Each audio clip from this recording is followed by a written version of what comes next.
안녕하세요, 주일학교 친구들. 오늘은 누가복음 19장 28절에서 44절에 대한 말씀을 드릴 거예요. 오늘 영유아 친구들은 영상을 쭉 시청해주면 되고, 초등부 친구들은 영상에 나오는 본문 말씀을 한 번씩만 읽고 영상을 계속 이어서 시청해주면 고맙겠습니다.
말씀 구절 한 번씩 읽었나요?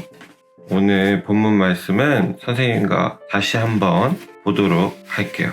많은 기적을 행하신 예수님과 제자들은 예루살렘을 향해 가고 있었어요. 예수님과 일행은 벳마게와 베다니에 도착했을 때 지도처럼 베다니는 예루살렘 바로 앞에 위치하고 있어요.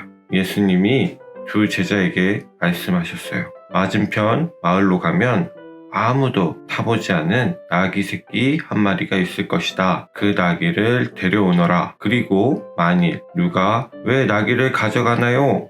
라고 하면 주님께서 필요하시답니다. 라고 말하라고 대답까지 알려주셨어요. 제자들은 마을로 향했고 머지않아 예수님께서 말씀하신 나귀 새끼를 발견했어요. 그 나귀를 풀자 주인이 나타나 왜 나귀를 푸시오? 라고 물었어요. 그때 제자들은 예수님이 알려주신 대로 주님께서 필요하시답니다 라고 대답하고는 나귀를 예수님께 끌고 왔어요. 그리고 자신의 겉옷을 벗어 나귀의 등에 펴고 예수님을 태웠어요. 새끼 나귀는 한 번도 타지 않은 상태여서 등뼈가 매우 단단했기에 겉옷을 위에다 깔았던 거예요. 예수님이 예루살렘으로 들어가실 때 사람들이 겉옷과 나뭇가지로 길을 만들었어요. 귀족이 레드카펫을 거니는 것처럼. 예수님을 향해서 많은 사람들과 제자들은 기뻐하며 큰 소리로 하나님을 찬양했어요. 38절 주님의 이름으로 오시는 왕에게 복이 있다. 하늘의 평화 가장 높은 곳엔 영광. 이 사람은 예수님의 행하신 기적을 목격한 자들이에요. 예수님의 행동, 많은 기적들을 찬양한 사람들이에요. 나중에는 예수님에게 손가락질과 모욕을 하는 사람들이죠. 또 그 무리 중에 바리새파 사람들도 있었어요. 예수님을 싫어하는 바리새파 사람들은 선생님, 제자들을 꾸짖으십시오 라고 말했어요. 예수님은 이 사람들이 잠잠하면 돌들이 소리를 지를 것이다 라고 대답하셨는데 이 말의 뜻은 이 사람들이 찬양을 하지 않더라도 돌들이 나를 찬양할 것이다 라는 말씀이에요. 그리고 예루살렘에 가까이 오셔서 도시를 바라보시고는 눈물을 흘리셨어요. 오늘의 말씀은 예수님께서 예루살렘으로 입성하시는 말씀이에요. 여기서 입성은 드립의 제성, 성 안으로 들어가는 걸 입성이라고 해요. 현재 우리나라 대통령이 청와대로 입성을 할 때는 어땠나요? 비싼 차를 타고 들어가죠. 사진처럼 차에 뚜껑도 열리고 통알도 막아주는 그런 멋진 차를 타고 있죠. 이 날은 한 나라의 지도자로서 믿음직한 모습과 위험 있는 모습을 보여주는 날이기도 해요. 그 모습을 보는 국민들은 환호와 분기대로 대통령의 입성을 축하해주죠. 예수님의 입성을 들여다보면 저 나귀를 타고 등장하시는데 그 당시 나귀는 천한 짐승이 아니라 고귀한 짐승이고 전쟁이 없고 평화로울 때 나귀를 탔다고 해요. 굳이 말을 타지 않았다고 나귀가 편한 짐승은 아닌 거예요. 예수님은 하나님을 반역한 모든 죄인을 처결하는 것이 아닌 많은 사람을 대신해서 죽으시기 위해서 성에 들어가세요. 하지만 사람들은 예수님의 기적과 행위만을 보고 환호를 해요. 지금부터는 예수님이 모든 것을 알고 계셨다는 것을 알아볼 거예요. 전지한 왕에 대해서. 여기서 전지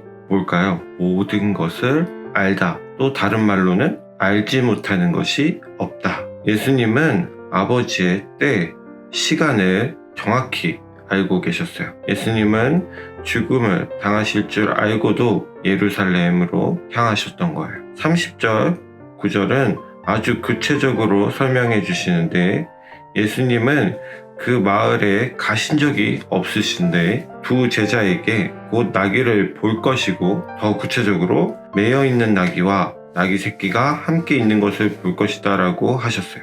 추가로 그 나귀는 아무도 타지 않은 나귀라는 것을 아셨어요. 이것은 대충 때려서 맞춘 게 아니에요. 31절 또한 누군가 그들에게 물어보실 것도 아시고 왜 나귀를 가져가냐고 물으면 주가 쓰시겠다 라고 해명할 말도 알려주셨어요. 그런데 내가 나귀 주인이라면 오케이 가져가시오 라고 할까요? 예를 들어 여름 성경학교 때 쓸 간식이 필요한데 편의점에 가서 주가 쓰시겠다 라고 하면 가져올 수 있나요? 그건 아니죠. 여기서 마가의 기록에는 그리하면 즉시 이리로 보내리라 라고 되어 있어요. 나귀 주인이 예수님을 직접 보면 마음이 변할 것까지도 알고 계시는 모든 것을 아시는 주님이세요.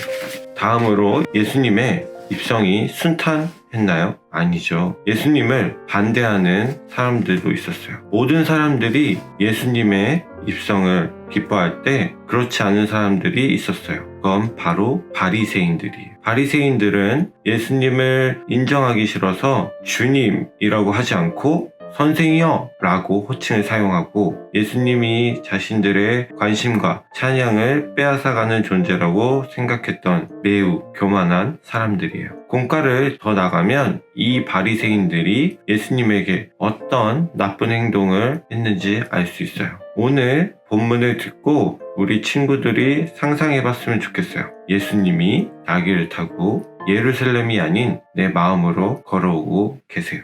나는 어떤 선택을 할 건가요? 1번 기적만을 본 사람, 2번 예수님을 싫어하는 바리새인, 3번 진심으로 내 마음에 모시는 사람. 이렇게 바리새인들처럼 예수님을 싫어하는 사람도 있고 그저 예수님이 어떤 분인지도 모르고 병든 자를 고치고 죽은 자를 살리신 그 기적만을 보고 따르며 환호하던 사람들도 있었어요. 그런 믿음을 가진 사람들은 나중에 예수님을 비난하고 조롱하게 돼요. 우리 친구들은 진정으로 내 마음에 예수님 자리를 만들었나요?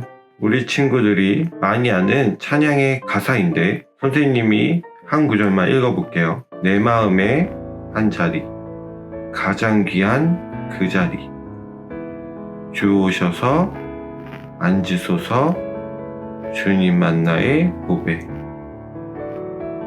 전지전능하신 모든 것을 다 아시는 예수님께 내 마음에 한 자리, 가장 귀한 그 자리를 예수님께 드리지 않을 건가요? 이 두 가지 질문을 분반 시간에 나누면 좋겠어요. 기도하고 마치도록 하겠습니다. 오늘 주님이 예루살렘으로 입성하시는 말씀을 들었습니다. 주님은 다 아시면서 모진 고통을 당하실 줄 알면서도 하나님의 계획 안에서 행동하셨고 그 행동을 그저 기적이라고 좋아하는 사람이 아닌 예수님의 행동 하나하나가 다 의미가 있고 계획된 일인 것을 알게 되었습니다. 결국은 저희를 사랑하셔서 하신 일들이고 그 일들을 통해서 우리 친구들도 예수님의 희생을 알고 내 마음에 예수님 두기를 소망하는 친구들이 될 수 있도록 기도드립니다. 이후에 분반 시간도 주님께 부탁드리오며 우리 주 예수님의 이름으로 기도드립니다. 아멘.